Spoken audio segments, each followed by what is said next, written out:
DFS.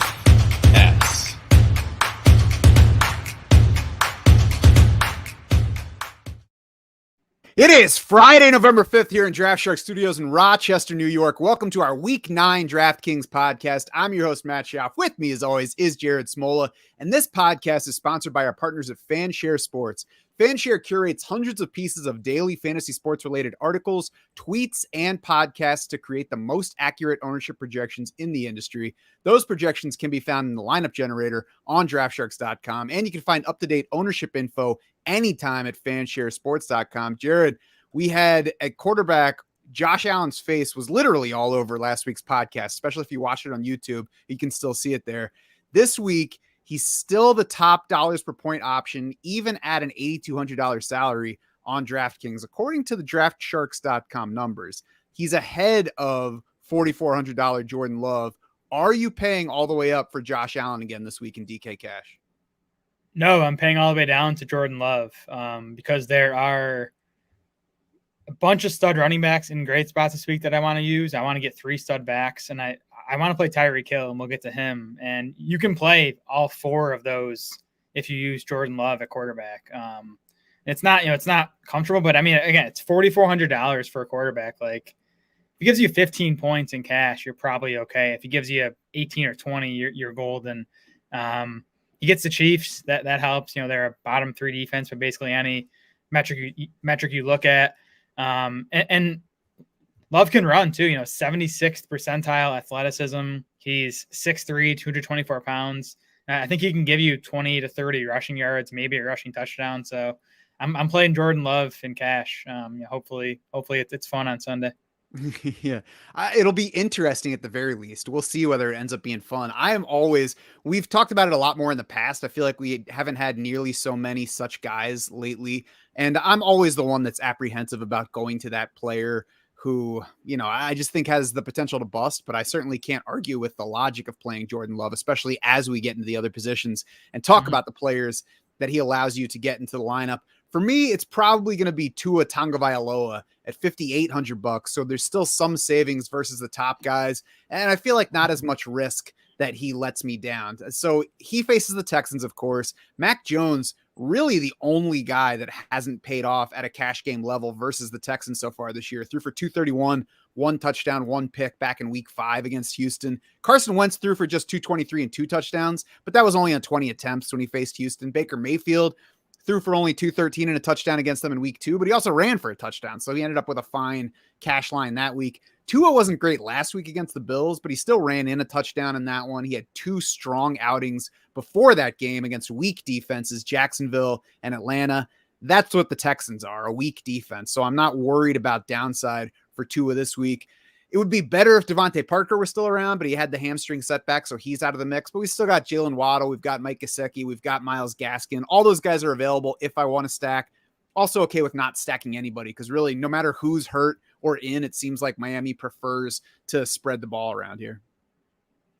Yeah, and they've been a pass-leaning offense, which is good too. The matchup's good, the price. Because my only concern with Tua would be the left hand injury that he's dealing with. You know, he's been limited in practice. It doesn't sound like a concern, but I mean, that might be a reason to shy away from him in cash, at least. Some other guys in that range are Daniel Jones, 5,600, Derek Carr, 5,900 in the mix. I feel a little bit better about Tua as long as the hand seems fine, but yeah, we'll see if I regret not just taking the $1,400 extra in savings and going down to Jordan Love. Taysom Hill was snatched from us.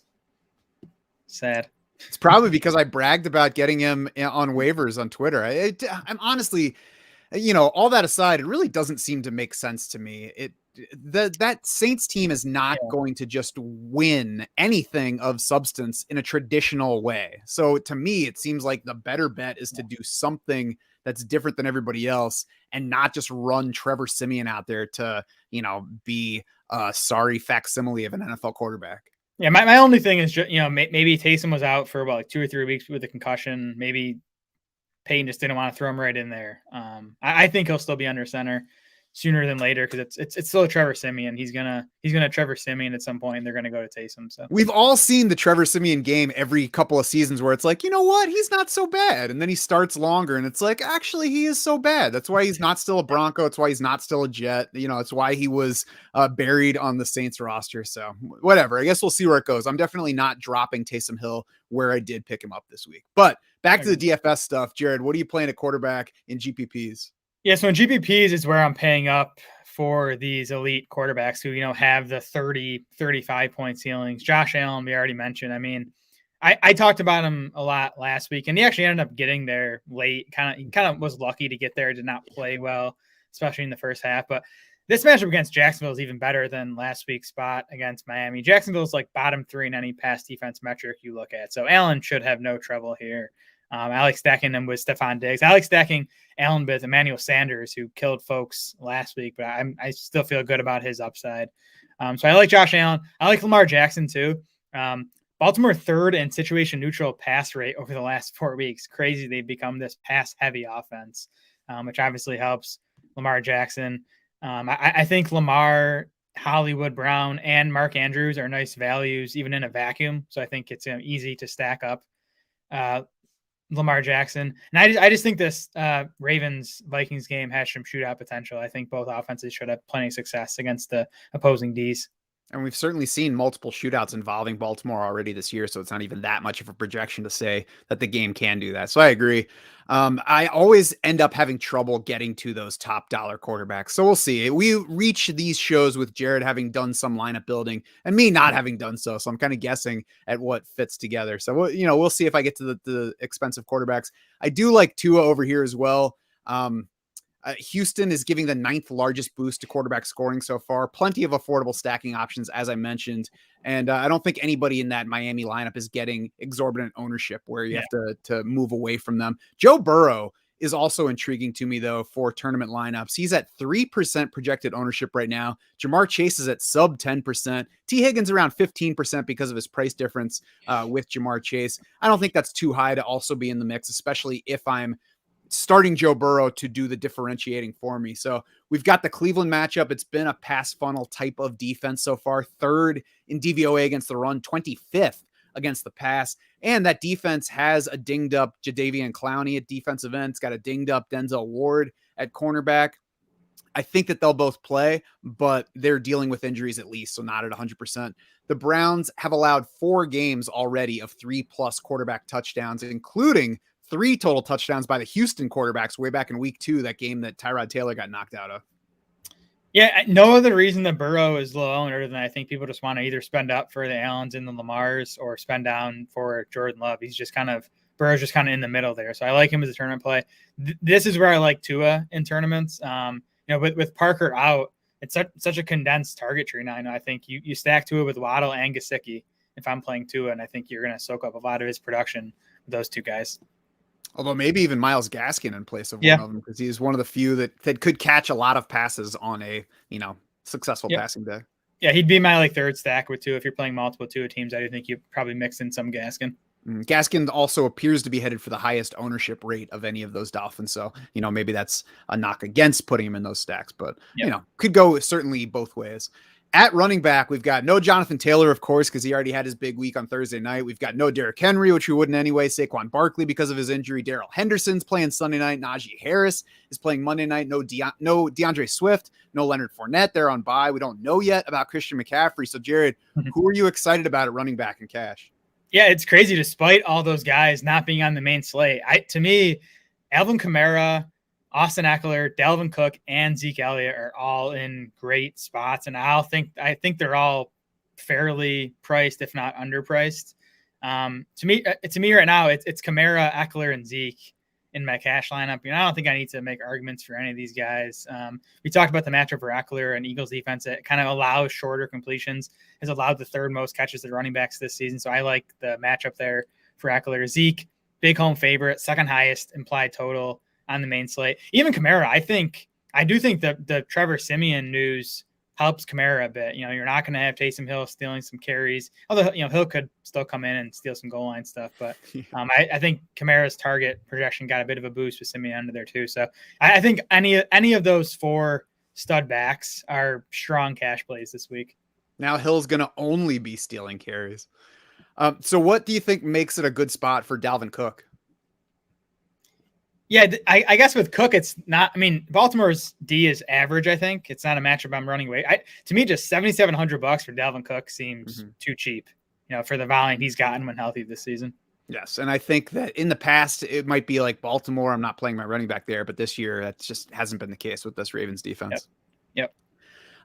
Since you already hit on the expensive guys, I like Daryl Williams across formats here at $5,700. He's seen 14 of 23 running back targets in the 3 games since Clyde Edwards-Helaire went down. And of course, a large share of that came in the last game where Jerick McKinnon finally disappeared because I guess Andy Reid watched the tape and realized that he was doing nothing for anybody. So all 6 running back targets went to Daryl Williams in that game.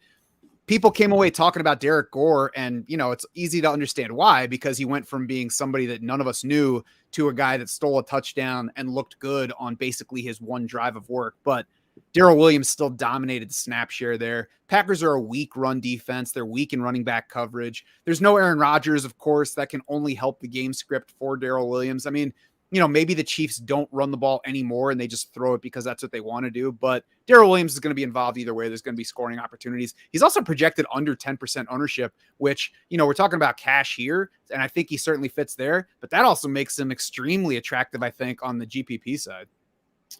Yeah, I have Williams down as a GPP target. I think, people watched that primetime game and they saw Derek Gore be in the mix, get more action than anyone expected. But again, he played 20% of the Chiefs' offensive snaps. It's still Daryl Williams' backfield. He's still getting the pass catching stuff, as you mentioned. So I like him for tournaments. I'm going to try to stay focused on those stud backs, even in tournaments.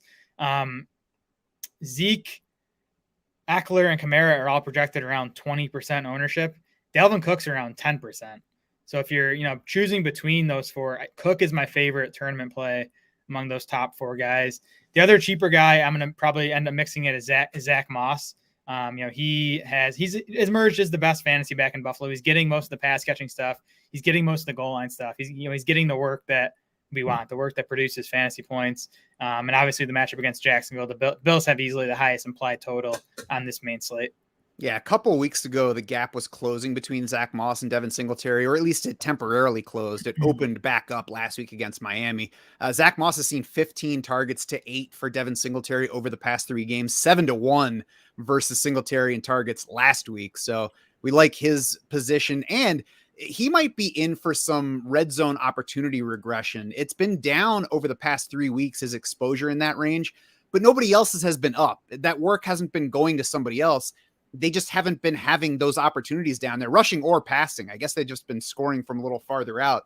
Zack Moss got 9 carries from inside the 10-yard line over his first 3 games. He scored 3 times in that span from that range. He's had just 2 such carries over the past 3 games, and his playing time's not down at all. So it's not like he's seeing a smaller role. I think it's just luck that's bound to move back in his direction at some point. Even for just a game here and there. Of course, the fact that they're 14.5-point favorites here only helps game script. And Jacksonville, not particularly good at anything, so there's nothing to worry about. Yeah, I think you want at least one Bill in every tournament lineup you build this week. If it's Diggs or Emmanuel Sanders, or play the running game with Zack Moss. And you talked about the ownership projections for those stud running backs before. I think it's worth mentioning that even if each individual one is at 20+%, there are going to be a lot fewer lineups that have all 3 of those guys in them. So playing all 3 of them can be a way of differentiating while still playing players who are highly owned. Definitely. I'll be doing that. There you go. Wide receiver for cash. What are you playing? Yeah, again, so you can fit Tyreek Hill into lineups even with 3 stud backs. If one of those backs is Zeke Elliott, who is a bit cheaper at 7,000. If you play Jordan Love, I think 7,900 just is too cheap for Tyreek Hill. We know that ceiling is there, but he's also been a floor play because he's seeing awesome volume. He has 12 plus targets in 5 of his 8 games this season. He has at least 9 targets in all but 1 game. So definitely playing Tyreek in cash. And then a cheaper guy like T. Higgins, again, I feel like we've mentioned him a few weeks in a row now. His price just is still too low on DK, $5,300. Same exact number of targets as Jamar Chase over the past 4 weeks. And you talked about this, run funnel pass funnel Browns defense that they're facing. So I think you're going to see another, pass leaning game plan from the Bengals here. And we talked on the Thursday show about how the Bengals have been leaning pass anyway. They're, I believe, the 10th most pass leaning offense in neutral situations over the past 4 weeks. So yeah, I like T. Higgins. Tyreek Hill, if he had played on Sunday night or Sunday afternoon instead of Monday night last week, he would probably be like 8,400 right now because he had 18 targets and 12 catches against the Giants. It just happened after the slate's prices had already been set. So yeah, his salary is down. I don't think you can go without him in cash. I mean, obviously you can, but I'm definitely going to be trying to get Tyreek Hill into my lineups. He's probably the single player that I'm most interested in trying to make sure I have in that cash lineup. I also am looking for some cheaper guys here. You mentioned T. Higgins. He's in the mix. The whole group for me includes Hunter Renfrow at 4,800, Jarvis Landry 5,100, Kadarius Toney 5,200, and even Jamal Agnew at 4,300, a little bit cheaper than the rest of those guys. I mean, if we're pretty sure that the Bills are going to blow out the Jaguars, that should mean some garbage time. And Jamal Agnew, we mentioned on Thursday, is the team target leader over the past 3 weeks since DJ Chark went down. I'd like to get Jamal Agnew at like 3,300. I'm kind of surprised he's already up to 43. I wrote up Rashad Bateman as kind of my third cash game target at wide receiver. I'm kind of off that now. He popped up on the injury report Friday with a groin, actually didn't practice. And then it looks like Sammy Watkins has a chance to return. Mecole Hardman is the other guy. He's actually $100 less than Rashad Bateman at 3,900. I think he's a decent play in cash, and his target volume's actually been okay lately. Yeah, I agree with him being in that mix too. GPP side, what do you like? I'm playing Stephon Diggs again. I'm gonna stick with him. I'm kind of pot committed at this point. I've been playing him all season. I still think a big game is coming. He's been better lately. I still think he has 25, 30 point game in him. I like Keenan Allen, another guy I've been playing a lot of the season, $6,700. Again, this Eagles defense has allowed the highest completion rate in the NFL. They're giving up a lot of short completions. I think, that kind of is Allen's game, obviously. I think he and Eckler should be busy on Sunday. And then Jalen Waddle, with Devontae Parker out. So Waddle, 8.4 targets per game this season with Devontae Parker, 9 targets per game without Devontae Parker. He's also averaged about 4 more expected fantasy points per game without Parker in the line. So I think Parker's absence is really good news for both Waddle and Gesicki. So I'm going to be trying to get both those guys in my tournament lineups. Yeah, I have Keenan Allen down as well. He's currently projected in single-digit ownership range, I think just because he hasn't had big games. He hasn't reached 20 DK points since the opener, but he also hasn't fallen into single digits a single time this season, 8th among all wideouts in targets per game for the year. So yeah, I like Keenan Allen there. And on the low end, I want to throw in Rondale Moore at $4,200 as an interesting guy. Not somebody that I'm definitely going to, but somebody to kind of consider in the mix. We've got Kyler Murray and DeAndre Hopkins dealing with injuries that have them as game time decisions. We've got AJ Green out on the COVID list. We've even got Chase Edmonds, not really like a concern for missing the game. Don't even know if his role is going to be limited, but he did go back onto the injury report this week after dinging that shoulder again in last week's game. So just kind of when you consider all of that, I think it's possible that Rondale Moore becomes a helpful piece in managing the game by not making them overexert an offense that's got a lot of issues heading into this matchup. Yeah, it's a great call. If Hopkins and Green are out and Kyler plays, I might even consider Rondale Moore in cash, because at that point it's Christian Kirk, Rondale Moore, Antoine Wesley, and I guess Andy Isabella would probably be active. But Moore would have to play a much bigger role if Hopkins and Green are sidelined. Yeah, for sure. Tight end for cash. I mean, I think it has to start pretty much with Albert Okwuegbunam at 2,600 and Tyler Conklin at 3,000, right? Yeah. So if you do want to play 3 stud backs and Tyreek, you do need to go cheap at tight end. So it's Albert O for me. He is listed as questionable. He was limited all week with a knee. There's been I haven't heard any concern from any of the Denver beat writers about his status. I think he's going to be in there. You just have to check on him. But yeah, I mean, he should be close to a full-time player with Noah Fant out.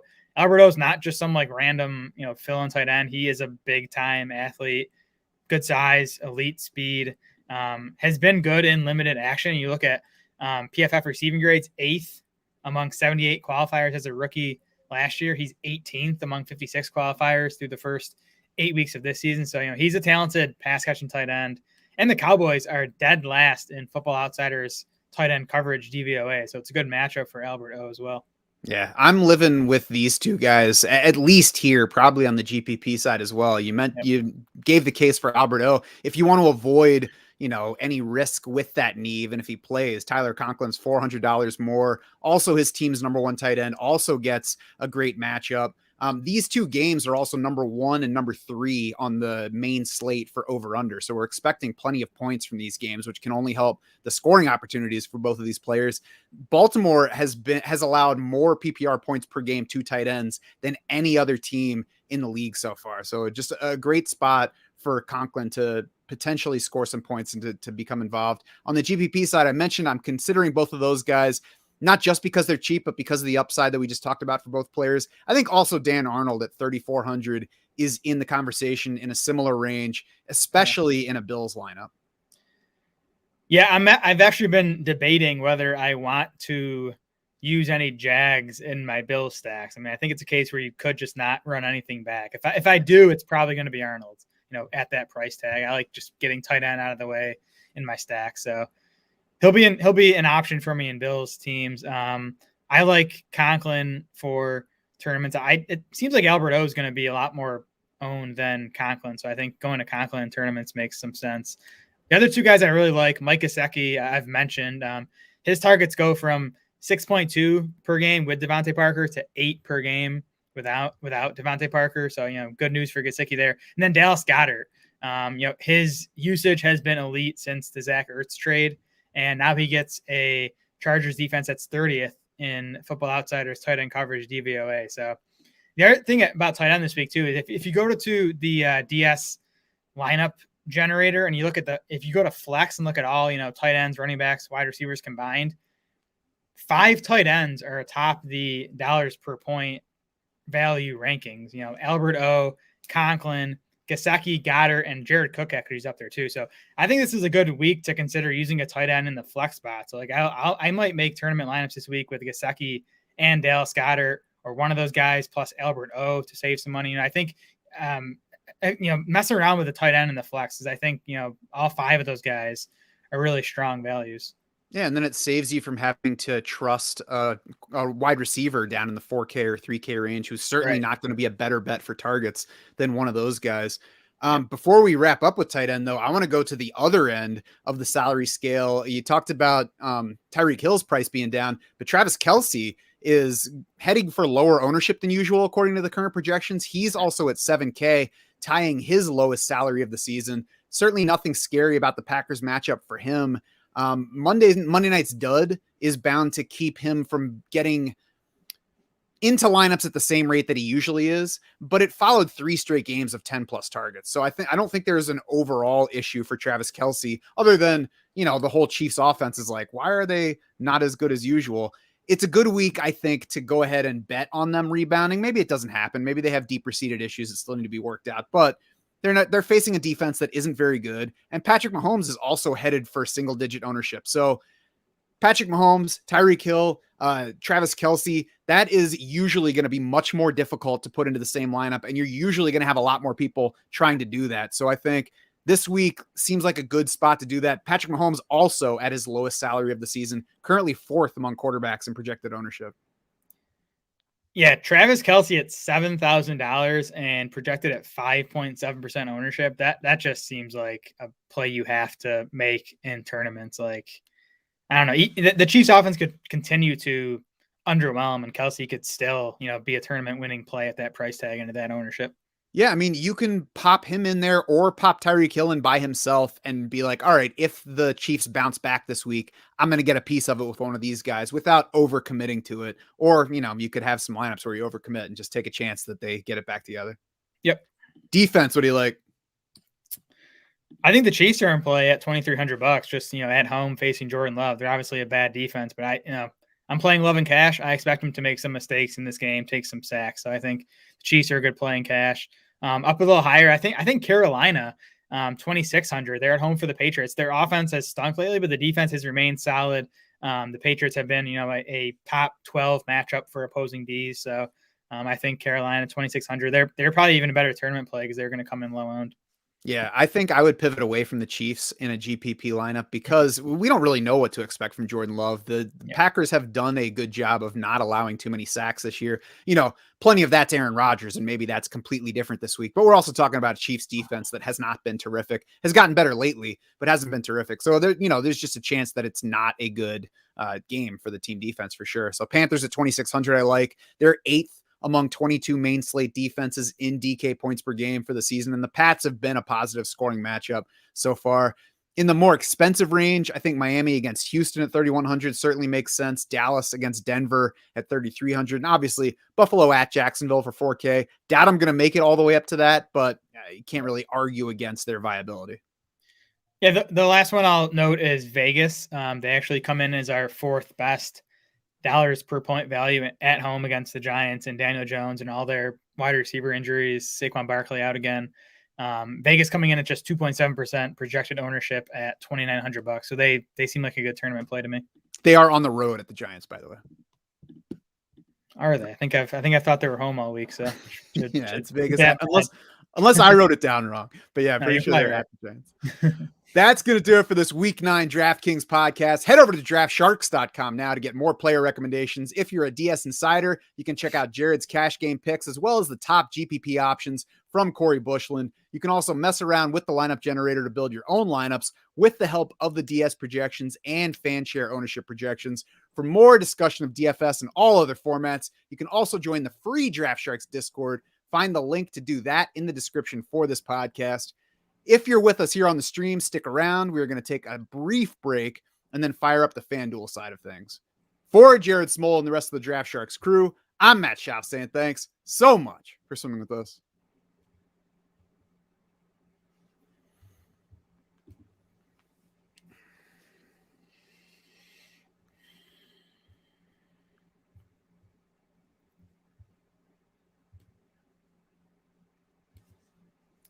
It is Friday, November 5th here in Draft Shark Studios in Rochester, New York. Welcome to our Week 9 FanDuel podcast. I'm your host, Matt Schaaf. With me, as always, is Jared Smola. And this podcast is sponsored by our partners at FanShare Sports. FanShare curates hundreds of pieces of daily fantasy sports-related articles, tweets, and podcasts to create the most accurate ownership projections in the industry. Those projections can be found in the lineup generator on DraftSharks.com, and you can find up-to-date ownership info anytime at fansharesports.com. Jared, please tell me that on FanDuel, the salaries are close enough for all the quarterbacks that we don't have to play Jordan Love. Yes, I'm not going to mess around with Love in cash on FanDuel. I'm just going to pay all the way up to Josh Allen. Jared, I was told as a child that Love is all you need. It is all you need. And he's okay. Honestly, the difference for me on FanDuel is I don't want to pay up for three high-priced backs, just based on the pricing. We'll get to that next year, but so that allows me to pay up for Josh Allen at $9,000. Here's where Jacksonville ranks in like most major pass defense categories: 29th in passing yards allowed per game, 31st in completion rate allowed, 31st in yards per attempt allowed, 31st in adjusted yards per attempt allowed, 32nd in Football Outsiders DVOA, and 31st in PFF coverage grade. They're also dead last in adjusted points allowed to quarterbacks. So it's basically Allen versus the worst pass defense in the NFL. And Allen piloting the offense that is the most pass heavy in neutral situations. So they already want to throw the ball. And this defense is like, go ahead, throw the ball. We don't care. So it's a nice spot. Yep, for sure. We'll see as I build if I want to pay all the way up to there or if I want to stop short and play Lamar Jackson at 8,300, Patrick Mahomes at 8,500, or even Joe Burrow down at 7,600. Jackson sits second behind only Josh Allen in FanDuel points per game. He had the one huge game against the Colts, though, that inflates that a bit. I mean, we know that with Lamar Jackson, he always has that kind of ceiling. So I'm not saying throw that game out. Just be aware that he's not performing that way on a weekly basis. Joe Burrow, meanwhile, has been the most consistent lately among these three quarterbacks. Decent cost savings between him, Lamar Jackson, Patrick Mahomes, and certainly Josh Allen way up at the top. Same price for Joe Burrow as Justin Herbert this week. But of course, Herbert's coming off two straight rough outings. So I'd much rather go with Burrow in my cash lineup. Mahomes also coming off two straight rough weeks. So I think as I was doing the notes for these three, I found myself leaning toward Joe Burrow as my favorite among the trio. Yeah, I got no issue with Burrow. On the tournament side, I'm going to stick with Josh Allen, Lamar Jackson. I like that call. I do think Jordan Love is in play for tournaments. The other guy I'm considering is Dak Prescott at $7,800. He's kind of been out of sight, out of mind the past few weeks now with the calf injury, but he's going to be a full go on Sunday. Good matchup against Denver, a defense that was struggling before they just traded away Von Miller. The Cowboys have the second highest implied total on the main slate, behind only the Bills. The only concern with Dak is that you have Amari Cooper and CeeDee Lamb listed as questionable. So I'm not like super excited to play either of those guys. You obviously want to stack Dak if you're playing it. Maybe I don't know. Maybe I'm talking myself into stacking Dak with Dalton Schultz. Maybe both the wide receivers banged up. Blake Jarwin out. That boosts Schultz projection a bit. So maybe that's play. I do think Dak is interesting though. I just feel like people aren't thinking about him because we haven't seen him in a few weeks now. I do have Dalton Schultz in my FFPC lineup this week now, where it's tight end premium, of course. My concern with Dak for tournament purposes is that Dallas protects him a little bit by not throwing the ball a ton this week. And we only get, 27, 28 pass attempts. And, he can still have a good game. He can still throw multiple touchdowns, but maybe he just doesn't have quite the ceiling potential of the other quarterbacks. That definitely possible. I'm leaning more toward Mahomes and Burrow than Lamar Jackson here, just because of the low ownership projections on those guys versus double digits for Lamar Jackson. I think all of them have ceilings. So I think that's when I'm going to look a little bit more at the projected ownership when I don't see a huge difference between the production for those guys. One other guy I want to note, though, Kirk Cousins is basically projected for no ownership right now. Now we'll see if it's one of those numbers that just hasn't set yet. I mean, he's not going to be zero, but he's probably going to be extremely low. And at 7,400, there's some decent savings, so you can fit in some extra stuff. Not going to be a focal point as I'm building tournament lineups for Kirk Cousins, but we're just 2 weeks beyond where he threw for 373 yards and 3 touchdowns against Carolina. So we know he can do it. He's got 3 games of 25 plus FanDuel points this year. So the upside is there. I think you include Tyler Conklin in a stack at $5,200 because part of playing Cousins is you get some salary savings to fit in other high owned guys. So you kind of expand that savings by putting Tyler Conklin in and then, fit in some studs. Yeah. If I was playing Cousins, I'd use Conklin. Plus I'd use one of the wide receivers too. Cousins is a guy I'd double stack in tournaments. And I do like the call. I think the Ravens Vikings game could shoot out, and people are going to be playing the Lamar Jackson side of that, but they're not going to be playing the Kirk Cousins side of that. So you can play Kirk, and you play, Hollywood or Andrews as the run back on the Ravens side. Yes, and I was also thinking you play a wide receiver and Conklin, certainly not just Cousins and Conklin. Yep. Running back for cash, Ezekiel Elliott is easy to like at 8,200, right? Yeah, he's the pay up guy at running back. Great spot, big home favorites, big implied total. Broncos 27th in Football Outsiders run defense DVOA. I also like Daryl Williams in cash, which might surprise people after all the Derek Gore we saw. I should put all in quotation marks because Gore only played 20% of the snaps in that Monday night game. Daryl Williams was at 64%. He still got 13 carries and 6 targets, so the volume was still there for him. Good matchup against the Packers on Sunday. Then I also like Devontae Booker for cash, $6,300. I mean, he's got the volume we kind of wanted without Saquon Barkley. He's getting it on the ground, getting it in the passing game. Not an exciting play, not a huge ceiling, but I do think he has a safe floor for cash. And he gets the Raiders, who are 28th in adjusted points allowed to running back. So it's a good matchup for Booker, too. I like Myles Gaskin below all those other 6K guys, $6,000 this week. And, a few weeks ago, we hated the rushing volume. It still hasn't been awesome, but 15 and 12 carries the past 2 games. And those were both in losses. The first one with Malcolm Brown around, second without. He's on IR, so he's not going to be back for this one. 4+ targets in 4 straight games for Gaskin. So he should get the ball, a decent amount. He's certainly not a lock, but you don't get lock running backs for $6,000. Dolphins are down from opening as 7-point favorites, but they're still favored by 5.5 here. So it should be a favorable matchup for his usage. And Gaskin's going to be a cash play for me because he's already projected into the double-digit range. And I think when you get to 15+% for Gaskin, because he's not a lock, even to get the ball, that's going to be a little bit too high for me to play Gaskin in tournament lineups. Yeah, I agree. He's a fade in terms, especially on FanDuel here, where it's just a half PPR. But, we talked on the DraftKings show about Jalen Waddle and Mike Gesicki getting a boost with no Devontae Parker.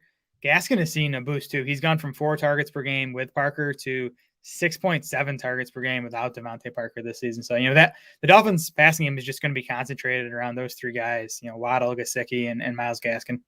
I like the guys that you mentioned, Devontae Booker and Daryl Williams, as pivots in a similar range in salary. They're a little bit more expensive to Myles Gaskin, but for GPP, Zack Moss is the exact same price as Myles Gaskin, $100 cheaper, actually, than Gaskin is on this site.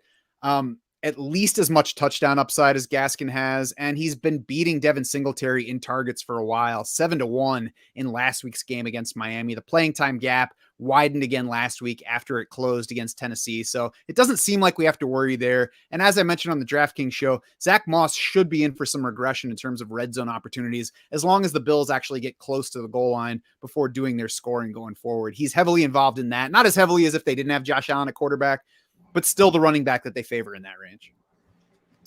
Yeah, I love the Moss call for tournaments. Even better here on FanDuel, honestly, than on DraftKings. I'm going to give Nick Chubb another chance in tournaments too. Now, I was on him last week. His usage did not change last week without Kareem Hunt. Now, I think there's still a chance it does. Maybe they were easing him back in his first game off the calf injury. But even if it doesn't, I still think Nick Chubb at $7,600 at low ownership is a good tournament play on FanDuel. He did get 16 of the 21 running back carries last week, so he's still, dominating the carries over Dearness Johnson. Johnson happened to get the rushing touchdown last week. It was frustrating, but good spot for Chubb too. The Bengals 26th in adjusted points allowed to opposing running backs. I am considering pivoting from Ezekiel Elliott to Aaron Jones in FanDuel tournaments. Aaron Jones got 11 targets last week. He got 5 targets in 2 of the previous 3 games. With Jordan Love making his first NFL start, it's only going to get more attractive to throw the ball to your talented running back. And, the Chiefs don't look as likely to turn this into a blowout as they usually do. And frankly, even if they do, that could be good for Aaron Jones as well, because that would make him even more favorable versus AJ Dillon in the backfield. So, there's definitely a chance, and I would not play him in cash, Aaron Jones at $8,500. There's definitely a chance he just doesn't do anything, that the offense stinks. It stalls out with Jordan Love there. But there's also a chance that Aaron Jones gets 10 targets, that he runs fine against a defense that's not particularly good, and that he scores once or twice. Yeah, I definitely expect Jones and Dillon to be kind of the focal points of the offense, at least to start that game for Green Bay. Maybe if they fall behind, they have to air it out a bit more. But yeah, I do think Jones is definitely an interesting tournament play at that low ownership. Wide receiver for cash, what are you playing? I have Tyreek Hill down here too. I don't think he's as obvious a value on FanDuel as he is on DraftKings, but it's also easier to fit these high price guys on FanDuel. So $8,500 for Tyreek Hill, a guy that's seen 12 plus targets in 5 of 8 games this season, 9 plus targets in all but 1 game. We know he has the big playability, so I'm going to have Tyreek in cash. I'm going to have Keenan Allen in cash too here on FanDuel, $7,000. The volume's been good all season. This Eagles defense, we've talked about it. They try to keep everything in front of them. So I think that is going to be good news for Allen, who runs those short routes. He has a 9.0 yard ADOT this season. You can also fit Stephon Diggs in FanDuel cash, even with Tyreek Hill and Keenan Allen. Stephon Diggs just $7,600. Feels like a good price for me. He's been a floor play this season, which is fine for cash, but I do also still think he has that 20, 25 point upside. If you're going to take all the wide receivers, you could at least give me a heads up before you start naming them. Sorry. I got Stephon Diggs down at $7,600 because I can get my Josh Allen exposure here. I think he's $900 cheaper than Tyreek Hill on FanDuel this week. The targets haven't been as consistent as last year, but he's still seen 10 plus targets in 3 of the past 5 games, 4 of his 7 games for the year. Stephon Diggs does have touchdowns in 2 straight. Cole Beasley has the rib issue, so, he'll play, but maybe he's a little bit more limited than usual. And the other wide receivers are just flimsier target bets. Emmanuel Sanders, Gabriel Davis, Dawson Knox is still out. And we mentioned this is the pass happiest team in the league still. So even if the Bills are controlling this one, and we expect them to, there's no lock that they really try to get the run game going at any point. They could just turn this into a blowout by virtue of the pass. So there should be plenty there. The only issue is if Josh Allen's able to throw to everybody, but I'm willing to take a bet on Stephon Diggs here. Me too. GPP side, what you got? Jalen Waddle, I love, his fan share projected ownership right now is at 10%. I kind of think that ends up climbing with Devontae Parker out. Jalen Waddle's seen good volume all season, and he obviously has this matchup against Houston that we love. So I like Jalen Waddle. The other guy I'm going to take a shot on in FanDuel tournaments, Jerry Jeudy at $5,800. It's really just a bet on talent for me. He was semi-limited in his first game back last week. He was around 75% of the snaps. I think that climbs, up into the 80s, maybe even 90s in his second game back. I think Denver's pass volume should be up in this game, playing in Dallas. They should be playing from behind. I think Teddy only threw it 26 times last week. That should be in the mid 30s, maybe up close to 40 if they're really playing from behind in this game. You're also going to see Cortland Sutton with the Diggs matchup. Judy's going to have the much easier matchup in the slot. So I think, could be more of a Jeudy game. But for me, it's really just the price tag, $5,800 for a guy of Judy's talent. I think, he makes a good tournament play. Mm-hmm. On the GPP side at wide receiver, I'm digging the single digit ownership projections on Jamar Chase, on Justin Jefferson, on Kadarius Toney on the cheap end at $5,700. I mean, he looks likely to be the number one receiver for the Giants in this game. And frankly, even if Kenny Golladay makes it back, that might help by clearing out some space, because otherwise there are going to be targets for somebody. I mean, there have been targets for Dante Pettis this year, so they might as well be for Golladay instead of CJ Board. Mike Williams is also at 4.2%. We talked about Keenan Allen, and the matchup might be better for Keenan Allen, but Mike Williams has been working shorter this year than other years, and he's still better than the corners that Philly rolls out there. So if we do get a bounce back game from Justin Herbert, I think he's probably also bringing Mike Williams with him.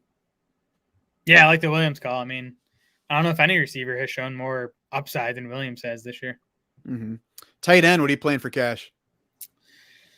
So if you want to play an expensive quarterback and and Tyreek Hill and Keenan Allen and Stephon Diggs, you do have to go to Albert O at tight end. He's $4,500 on FanDuel. I think in a vacuum, like Darren Waller and Mike Gesicki and Dallas Goedert are better plays. Straight up points per dollar, they're the best options. But if you do want to pay up at wide receiver and play Zeke Elliott, I do think Albert O is a fine play at $4,500. He should see nice volume with Noah Fant out, and the Cowboys are dead last in Football Outsiders tight end coverage ranking, so it's a good matchup for Alberto. Yeah, I don't think he's a must like it is to go down to that range on DraftKings, but at 4,500, that does give you some nice salary flexibility. We'll watch that injury, see what the reports are on him. It definitely does add some risk, even if he does play. There's always the risk of re-injury. So that's worth considering as you're building the lineups. Broncos, though, fourth in the league in tight end receptions this year, fourth in the league in tight end receptions last year. We've mentioned plenty of athleticism for Alberto. So you like that, and you like the savings over paying up more than $2,000 to get to one of the studs at the position. I'm primarily living with him on both the cash and GPP side.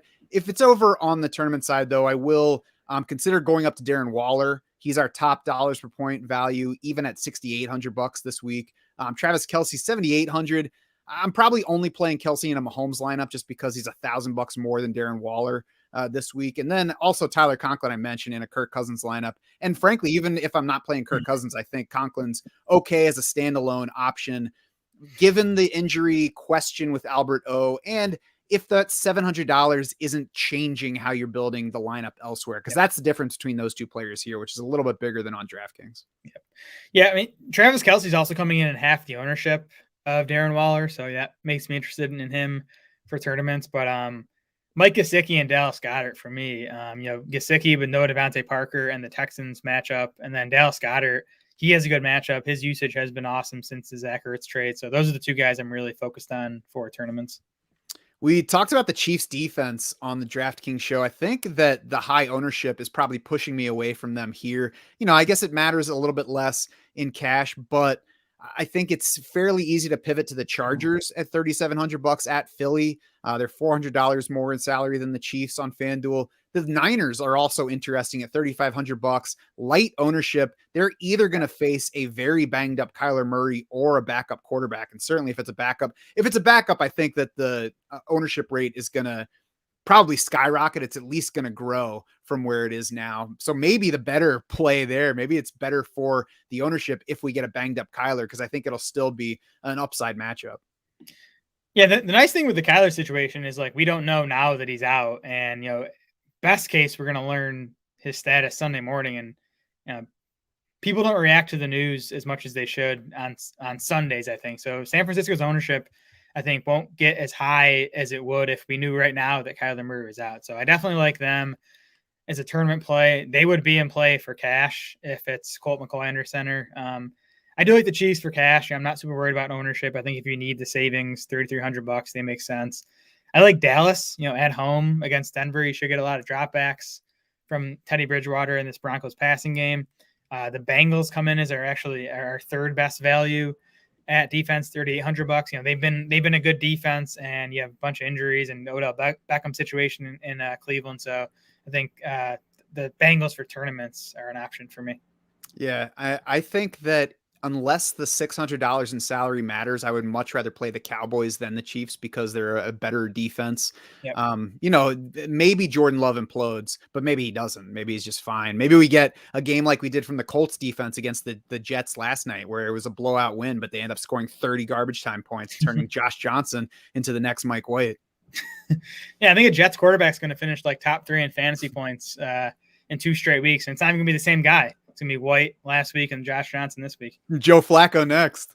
Oh, man, yeah. So I'm not sure I'm going to pay up beyond the Cowboys. The Saints are intriguing at $4,700 because they're headed for low ownership, apparently. And it's obviously an upside matchup against Atlanta. I'm not sure I'm going to get there salary wise.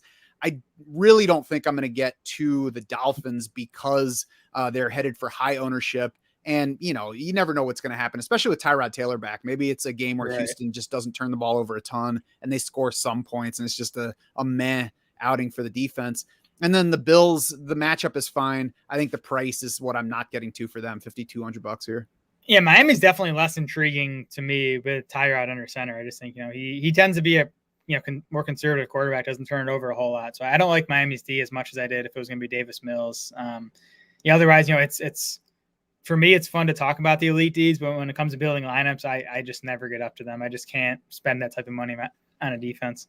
Yeah, I agree. Well, that'll do it for this Week 9 FanDuel podcast. Head over to DraftSharks.com now to get more player recommendations. Kevin English has your cash game picks. Corey Bushland has your top GPP options. Then play with the lineup generator to build your own lineups with the help of the DS projections and FanShare ownership projections.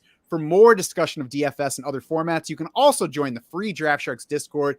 Find the link to do just that in the description for this podcast. For Jared Smola and the rest of the Draft Sharks crew, I'm Matt Schaff saying thanks so much for swimming with us.